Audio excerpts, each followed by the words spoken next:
बिस्मिल्लाहिर्रहमानिर्रहीम काला रब्बि इश्रह ली सदरी वयस्सिर ली अमरी वहलुल उक़दतम मिन लिसानी यफ़क़हू क़ौल। डियर स्टूडेंट्स, अस्सलाम वालेकुम। हाइपरबोलिक फंक्शंस है। Hyperbolic functions can be defined as sine hyperbolic function जो है, साइन हाइपरबोलिक एक्स जो है, this will be equal to E raise to power X minus E raise to power minus X divided by 2। It is called hyperbolic sine function और इसकी domain भी set of real number है और range भी set of real number है। इसी तरह जो हाइपरबोलिक कोसाइन फंक्शन है, कॉस हाइपरबोलिक एक्स जिसे बोलते हैं, this will be equal to, just इसमें इतना फर्क होगा कि इस माइनस की जगह पे यहाँ पे प्लस होगा और इसकी डोमेन जो है वो सेट ऑफ रियल नंबर है और रेंज जो है वो 1 से इन्फिनिटी है और 1 वाली साइड जो है वो क्लोज इंटरवल है। क्लोज इंटरवल का मतलब है कि 1 इसमें शामिल है और राइट साइड पे ये जो स्मॉल ब्रैकेट है इसका मतलब ये ओपन इंटरवल है राइट साइड से। तो ओपन इंटरवल का मतलब होता है कि ये जो लास्ट पॉइंट है ये इसमें शामिल नहीं है, इससे पीछे जितनी भी वैल्यूज है वो सारी शामिल है। तो इन्फिनिटी जो है, क्योंकि ये कोई नंबर नहीं है, इसलिए इसकी तरफ हमेशा ओपन इंटरवल लगाएंगे। थर्ड नंबर पे है टेन हाइपरबोलिक एक्स, जो साइन और कॉस होता है। दोनों फार्मूला जो फार्मूला नंबर 1 और 2 है, दोनों को इस्तेमाल करें और ये जो दोनों के नीचे 2 आ रहा था ये कैंसिल हो जाएगा और रिमेनिंग एक्सप्रेशन आपके पास आ जाएगा और इसकी डोमेन भी सेट ऑफ रियल नंबर है और रेंज भी सेट ऑफ रियल नंबर है। तो ये दो फंक्शन ऐसे हैं, साइन हाइपरबोलिक और टेन हाइपरबोलिक, जिनकी डोमेन और रेंज दोनों की सेम है और वो है set of real number. Number 4 पे कॉट हाइपरबोलिक एक्स का फार्मूला है और इसकी डोमेन जो है वो सेट ऑफ रियल नंबर है और सिर्फ उसमें से आपने माइनस को जो है वो निगलेक्ट कर देना। उसकी रीजन ये है कि अगर आप एक्स की जगह पे 0 लिख देते हैं तो ई पावर 0 जो है 1 और ई पावर माइनस 0 ये भी 1, तो 1 माइनस 1 तो 0 हो जाएगा और जब भी डिनोमिनेटर में 0 आ जाए वो तो अनडिफाइंड हो जाता है। तो इसका मतलब हुआ जहां पे अनडिफाइंड बनने का आपको खतरा है किसी फंक्शन का, आप वो वैल्यू ही उसकी डोमेन से निकाल देते हैं। तो इसलिए इस फंक्शन की जो डोमेन है वो r माइनस 0 है और रेंज इसकी कंप्लीट सेट r है। इसी तरह सीकन हाइपरबोलिक x है और इसकी डोमेन भी सेट ऑफ रियल नंबर है और रेंज इसकी जो है वो 0 से 1 तक है और 0 वाली साइड ओपन इंटरवल है, इट मीन 0 इसमें शामिल नहीं है और 1 वाली साइड क्लोज इंटरवल है। तो इसका मतलब है 0 से ऑनवर्ड 1 तक जितने भी एलिमेंट हैं वो सारे इसकी रेंज में आते हैं। कॉसिकन हाइपरबोलिक एक्स है, जस्ट आप साइन हाइपरबोलिक एक्स के जो फार्मूला था उसको रिवर्स कर दें, डिनोमिनेटर ऊपर लिख दें और न्यूमिनेटर नीचे लिख दें, तो वो कॉसिकन हाइपरबोलिक एक्स का फार्मूला बन जाएगा और इसकी डोमेन भी बिल्कुल उसी तरह सेट ऑफ रियल नंबर, लेकिन 0 निकालना पड़ेगा यहाँ से। उसकी वजह यही है कि ई रेज टू पावर 0 1 और ये भी 1 बन जाएगा, 1 माइनस 1 0 हो रहा है, जब डिनोमिनेटर में 0 बन रहा है इट मीन्स ये अनडिफाइंड हो जाएगा। तो आप उस वैल्यू को डोमेन से बाहर निकाल देंगे जो अनडिफाइंड करती है किसी फंक्शन को। तो इसका सिर्फ एक ही पार्ट है स्मार्ट सिलेबस में, वो है cosecant hyperbolic square X is equal to cot hyperbolic square X minus 1। Right hand side आप लें, कॉट हाइपरबोलिक स्क्वायर एक्स जो है एक्चुअली ये कॉट हाइपरबोलिक एक्स का होल स्क्वायर है। तो कॉट हाइपरबोलिक एक्स की वैल्यू पुट करें, वो फार्मूला हमें पता है, e raise to power X plus e raise to power minus X और नीचे दरमियान में सिर्फ जो है वो माइनस आ जाएगी। तो ये स्क्वायर उसी तरह ही बाहर, माइनस 1 भी उसी तरह ही। अब ये स्क्वायर सेपरेट कर दें, न्यूमिनेटर का सेपरेट कर दें और यही स्क्वायर डिनोमिनेटर के ऊपर सेपरेट कर दें, देन एलसीएम अप्लाई करते हैं। ये फैक्टर जो है जो इसके डिनोमिनेटर में लिखा हुआ है ये एलसीएम आ जाएगा। अब ये फैक्टर इसके साथ कैंसिल, जो ऊपर वाला फैक्टर था वो एज इट इज आपने यहाँ पे लिख दिया, फिर ये माइनस साइन एंड देन यहाँ पे 1 के डिनोमिनेटर में कुछ नहीं लिखा, हम अपनी तरफ से इसके डिनोमिनेटर में 1 लिख सकते हैं। तो जो एलसीएम था वो कंप्लीट एलसीएम इस 1 से मल्टीप्लाई होके इधर आ जाएगा। अब ये दोनों स्क्वायर जो ऊपर आपको नजर आ रहे हैं इनको ओपन करें, फर्स्ट टर्म का स्क्वायर प्लस सेकंड टर्म का square plus 2 time first term and second term minus first term का स्क्वायर प्लस सेकंड का square minus 2 times first term into second term. अब ये जो ई रेज टू पावर एक्स का square है ये power के ऊपर पावर लगी हुई है, तो पावर की अगर पावर हो तो वो आपस में मल्टीप्लाई हो जाती है, तो इसका मतलब वो एक्स और 2 आपस में मल्टीप्लाई होके ई रेज टू पावर 2x बन जाएंगे। इसी तरह माइनस एक्स जो है वो 2 के साथ मल्टीप्लाई होगा और ये याद रखना है कि मल्टीप्लीकेशन में ये माइनस प्लस नहीं कर देनी, जैसे माइनस 2 इंटू 3 हो तो माइनस का 6 बनेगा, इसी तरह माइनस एक्स इंटू 2 जो है वो माइनस 2x ही बनेगा। इसमें एक चीज थोड़ी सी मैं क्लियर कर दूं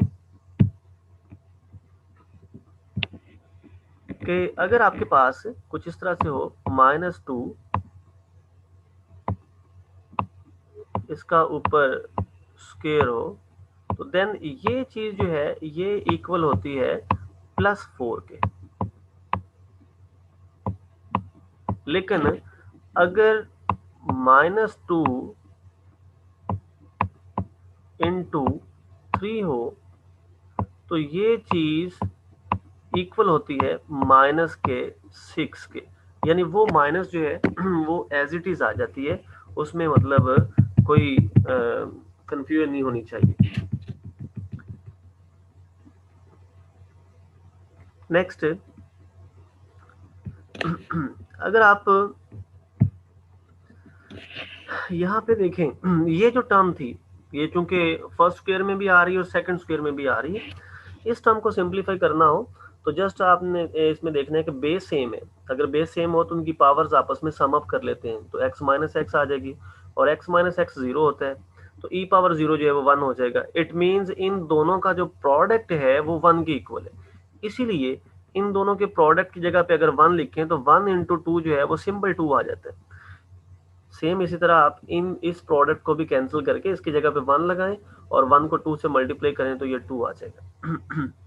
अब ये जो e raise to power -2x है, इसके बाहर भी माइनस थी और इधर ये फैक्टर प्लस का था, इसको और इस फैक्टर को आपस में कैंसिल कर दें, इस फैक्टर को और इसको आपस में कैंसिल कर दें, प्लस का 2 और प्लस का 2 जो है वो मिलके प्लस का 4 हो जाएगा। अब चूंकि डिनोमिनेटर में जो चीज आपको नजर आ रही है इसके ऊपर होल स्क्वायर है, तो फिर 4 को भी इस तरह की फॉर्म में कन्वर्ट कर लें, तो 4 को लिखा जा सकता है 2 का स्क्वायर। अब जो न्यूमरेटर वाला फैक्टर है वहां पे भी स्क्वायर है और डिनोमिनेटर वाले फैक्टर में भी स्क्वायर है, तो क्यों ना हम ये स्क्वायर जो है वो कंबाइन कर लें, तो ये होल स्क्वायर बन जाएगा। अब ये फार्मूला जो है 2 over e raise to power x minus e raise to power minus x, ये तो कॉसिकन हाइपरबोलिक x का फार्मूला है, तो बाहर वाला स्क्वायर उसी तरह आ जाएगा और ये स्क्वायर इसके ऊपर अप्लाई करें तो यही हमारी राइट हैंड जो लेफ्ट हैंड साइड थी इसकी रिक्वायर्ड वो बनेगी। नेक्स्ट है even function. A function f is said to be even if f of minus x is equal to f of x. For example, f of x equal to 2 हो तो अगर आप इसमें माइनस एक्स रिप्लेस कर भी दें तो फिर भी ये 2 ही रहना है। इट मीन्स कांस्टेंट फंक्शन जो होता है वो इवन फंक्शन होता है। इसी तरह f of x is equal to x square भी इवन फंक्शन है, f of x is equal to cos x जो है ये भी इवन फंक्शन। हमने पढ़ा है कि cos of माइनस एक्स लिखें तो वो सिंपल cos x होता है, cos और उसका रेसिप्रोकल जो सीकन एक्स है, ये दोनों अगर एंगल की जगह पे माइनस एंगल भी पुट कर दें तो सेम वैल्यू देते हैं, तो ये दोनों ही इवन फंक्शन है। Odd function, a function f is said to be odd function if f of minus x is equal to minus time f of x। जैसे simply f of x is equal to x है identity function, तो identity function जो है ये odd function है, क्योंकि हम अगर x की जगह पे माइनस एक्स लिखेंगे तो वो माइनस बाहर आ जाएगी। तो याद रखना है हमने कि जो आइडेंटिटी फंक्शन है ये ऑड फंक्शन है। इसी तरह f of x is equal to x cube, f of x is equal to sine x, इसका साइन का रेसिप्रोकल, tan x tan का रेसिप्रोकल, ये तमाम ऑड फंक्शंस की एग्जांपल है। इसमें एक नोट आपने याद रखना है, in general a function is neither even nor odd.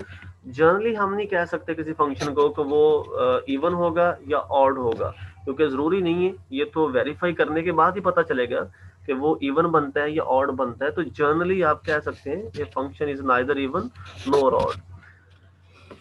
Question number 9 है, determine whether the given function f is even और ऑड। हमें फंक्शन दिया गया है f of x is equal to x cube plus x.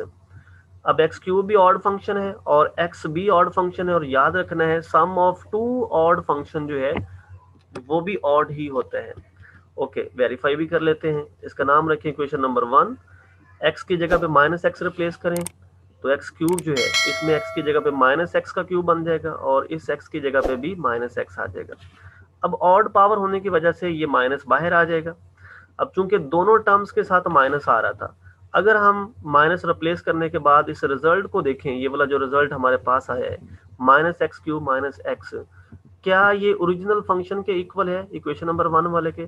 तो बिल्कुल भी नहीं है, क्योंकि वहां पे तो दोनों प्लस के थे। इट मींस ये function of F of x के इक्वल नहीं है।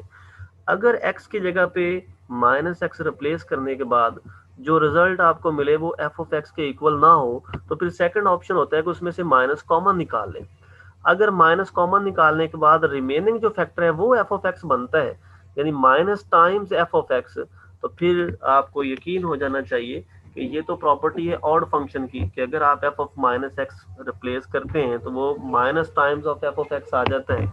इट मीन्स ये फंक्शन जो गिवन फंक्शन था ये ऑड फंक्शन है।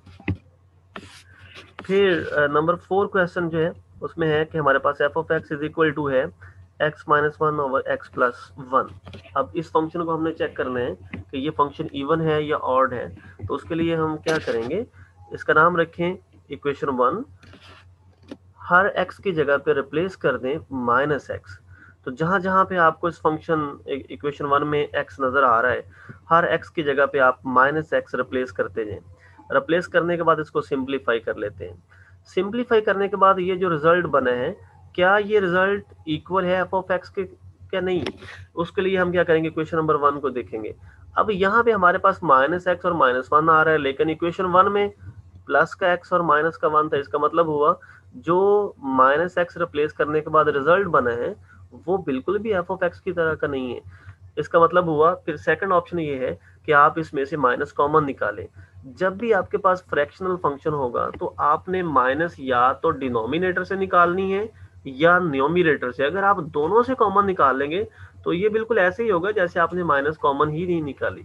तो इसका मतलब है कि आपको इसके लिए या तो सिर्फ डिनोमिनेटर से माइनस कॉमन निकालनी है या फिर न्यूमरेटर से, किसी एक में से कॉमन निकालनी है। तो हम जो इसका न्यूमरेटर है उसको ही चेक कर लेते हैं।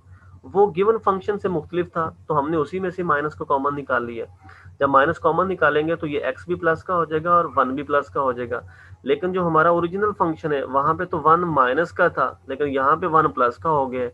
इसका मतलब हुआ माइनस कॉमन निकालने के बाद भी ये वाला जो फैक्टर है ये एफ ऑफ एक्स नहीं बना, यानी not equal to minus f of x. तो इसका मतलब हुआ कि एफ ऑफ माइनस एक्स जो है ना तो वो एफ ऑफ एक्स के इक्वल है और ना ही वो minus time F of x के इक्वल है। अगर ये दोनों ही प्रॉपर्टीज इसमें नहीं पाई जाती तो इसका मतलब है given function neither even nor odd, वो ना तो इवन है ना वो ऑड। नंबर 4, और ये बहुत इंपॉर्टेंट क्वेश्चन है और अक्सर ये मल्टीपल जो आपके शॉर्ट क्वेश्चन है उनमें ये बोर्ड के पेपर में आता है। F of x is equal to x raise to power 2/3 plus 6। अब ये 6 तो कांस्टेंट है। इसका मतलब क्योंकि हम ऑलरेडी पढ़ चुके हैं कि कांस्टेंट फंक्शन तो इवन होता है, तो इसका मतलब हुआ इसके बारे में तो कोई डाउट नहीं है, ये तो इवन टर्म है। सिर्फ इसने डिसाइड करना है अगर ये टर्म इवन बन जाती है तो ओवरऑल ये फंक्शन जो है वो इवन हो जाएगा। हम इसका नाम रख लेते हैं equation number 1। According to rule replace कर देते हैं x बाय माइनस एक्स, हर x की जगह पे माइनस एक्स पुट कर देते हैं। अब यहाँ पे आके जो पावर थी अगर वो सिंपल 2 होता तो हम कहते ये इवन है, हम इवन का रूल अप्लाई करके इस माइनस को खत्म कर देते। अगर ये सिंपल 3 होता हम कहते ये पावर ऑड है, हम ऑड का रूल इस्तेमाल करके इस माइनस को बाहर लिख देते। क्योंकि ये 2/3 आ रहा है, फ्रैक्शनल फॉर्म में आ रहा है, तो फ्रैक्शनल फॉर्म में जो नंबर हो हम उसके बारे में डिसाइड नहीं कर सकते कि वो इवन है या ऑड है। तो फिर वहां पे हम एक ट्रिक इस्तेमाल करेंगे।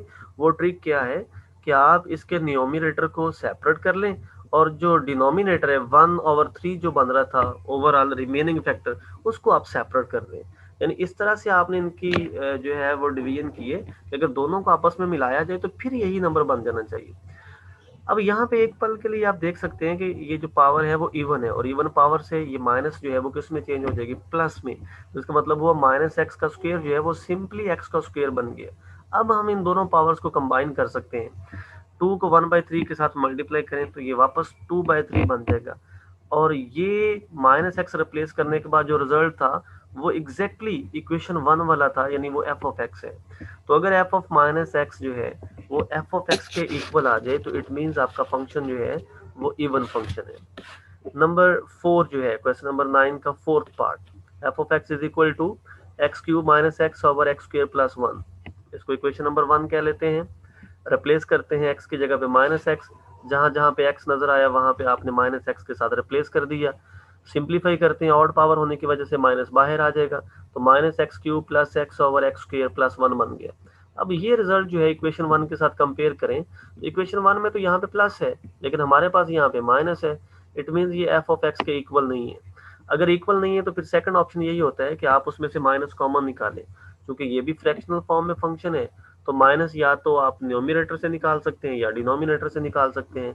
तो हम न्यूमरेटर से कॉमन निकाल लेते हैं, क्योंकि जो न्यूमरेटर है वही इस फंक्शन से मुख्तलिफ है। यहाँ पे माइनस जो है वो इक्वेशन 1 में जो है वो यहाँ पे प्लस है, प्लस एक्स क्यूब है, लेकिन ये रिजल्ट हमारे पास था वहाँ पे माइनस था। तो दोनों में साइन का डिफरेंट था, तो हम ये साइन जो है माइनस वाली ये कॉमन निकाल लेते हैं। जब इसको कॉमन निकालेंगे तो जो माइनस का नंबर था वो प्लस का हो जाएगा और जो ऑलरेडी प्लस का था वो माइनस का हो जाएगा। अब ये इस माइनस को छोड़ के जो रिमेनिंग ये फैक्टर आ रहा है आपके सामने ये वाला, ये बिल्कुल इक्वेशन 1 वाला है। तो अगर ये इक्वेशन 1 वाला है तो इक्वेशन 1 तो एफ ऑफ एक्स के इक्वल है।